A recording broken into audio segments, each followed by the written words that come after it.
Is death truly the end? Throughout our history, this is one question that's captivated us. For many, the idea that we all cease to exist after we pass is acceptable. But for as long as we've been able to communicate, strange tales of unexplained happenings or encounters with the dead have always contested our perception of the end. As time would go on, we as a species would develop an obsession with this. We started attempting to contact the dead, and eventually began studying and hunting for evidence of the paranormal. Just like the vast majority who believe death is the end, there are just as many who believe some part of us goes on after we die. But no matter what denomination we classify ourselves as, be it the hunter, the medium, the demonologist, or the average believer, we all have one thing in common aside from our interest. Something happened to get us into our respective fields. This is what I believe to be my story. I say believe due to circumstantial parallels drawn that could lead to a possible explanation. I also admit I cannot personally recall the earlier parts of the story, as I was just a newborn when this occurred. The event was, however, witnessed firsthand by my parents. The story will be related just as it was told to me. October 19th, 1993. Mom and Dad are sat in the hospital anxiously awaiting the birth of their son. Suddenly, Mom's water breaks and the birthing process starts.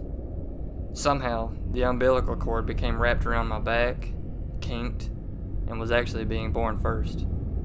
This means that I was being starved of oxygen, blood, and all the essential nutrients that are vital to a baby's survival. Doctors acted quickly, and I was born that morning via emergency C-section.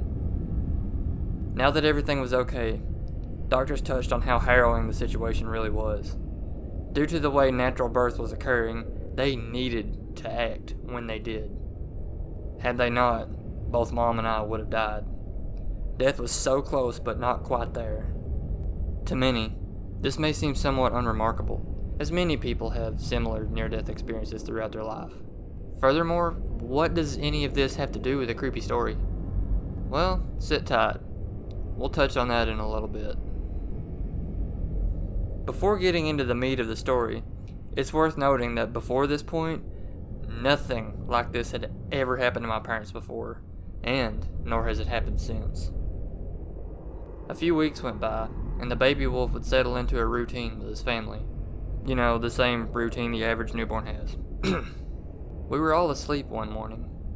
I'm not sure of the time, but it was definitely later than midnight, but nowhere near as early as dawn. The house was quiet as we all slept so sound. Suddenly, a loud noise filled the still air of the room, jolting both of my parents awake. They both described the sound as those made by an angry dog, ready to tear into whatever was in its sight. It was definitely unmistakable, and the loud and clear nature of it had it take on a whole new level of terror, as the sound seemed to come from somewhere within the room. Awake, alert, and in full protection mode, my parents jumped from the bed to find the baby wolf sound asleep in his crib, not at all disturbed by anything. This was strange, considering the noise was loud enough to wake up both of my parents simultaneously and dissipate as quickly as it came. Still, there had to be some explanation. Mom stayed by my side as Dad looked around the house for a potential source, both inside and out. This search yielded absolutely nothing. No tears were found in the underpinning of the trailer, nor was there any other evidence that would suggest a dog had been around. Even though the neighbors had dogs that roamed free, they always left some signs that they had been there. Plus, if you've ever heard a dog fight, it never begins and ends with one single growl. Perplexed, but finding no evidence, my parents just kinda dismissed it for the time being and went back to bed. To touch base on this, I also considered another possible explanation. Now, I do kinda have to tell my parents a little bit here, so Mom, Dad, if you ever see this, I'm sorry.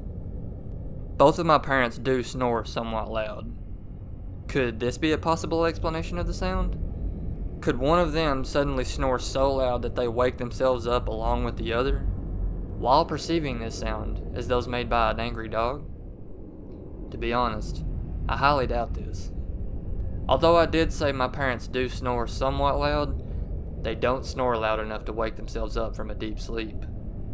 Plus, there is a world of difference between this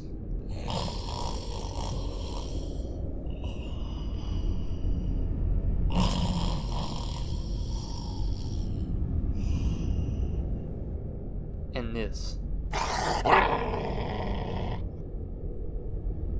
More than a decade would pass, and we would end up moving houses. You'll be hearing some stories within that decade, as well as some stories that take place in the new house in future videos. One day, we were all sat in the living room watching this true haunting program and giving it our full attention. I can't really remember what the show was called or what channel it was on or who was broadcasting it, who was hosting it, whatever, but I do remember it being a day-long marathon.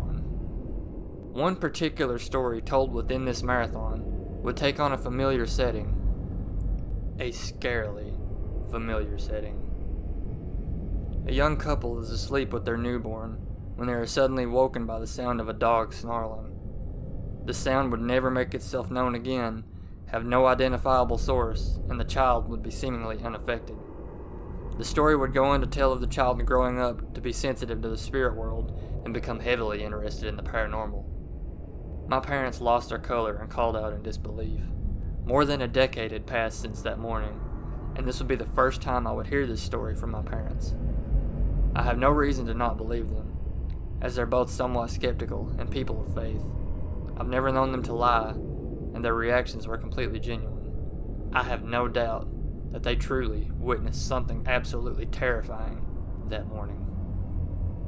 I've researched this phenomenon, and I have found two theories that seem to fit the occurrences of both that night and everything that would follow. One theory, stated earlier, is that this noise marks the child to be sensitive to paranormal energy in the spirit world. Well, I do believe in the paranormal and have a heavy interest in it, so I guess that could possibly work. The second theory is a lot more spine-chilling and begs many questions. Through research, as well as talking to many people, sounds of this nature could point to some malicious beings, or possibly even a portent of death, coming to collect. Was this death coming back to do what he aimed to do weeks earlier, making himself known for a brief moment and flitting out of existence, having disturbed my parents from their sleep? Who knows? If this is the case, by this point, he's left empty-handed twice. Could this mean I'm destined for something greater? Maybe. Although I do find the positive side in the outcomes, that doesn't make the initial theory any less spooky. What do you think? I think that's a good place to start for the first video. Have you had a similar experience? Or maybe even a possible explanation? The opinions of skeptics and believers alike are very welcome here. Let me know what you think in the comments below. I have many more spooky stories to share, so if you're interested in hearing more, consider subscribing. Sharing videos also helps, so let your friends know. Thanks so much for watching this video. I do hope you'll tune in for the next installment. Until then, catch y'all later.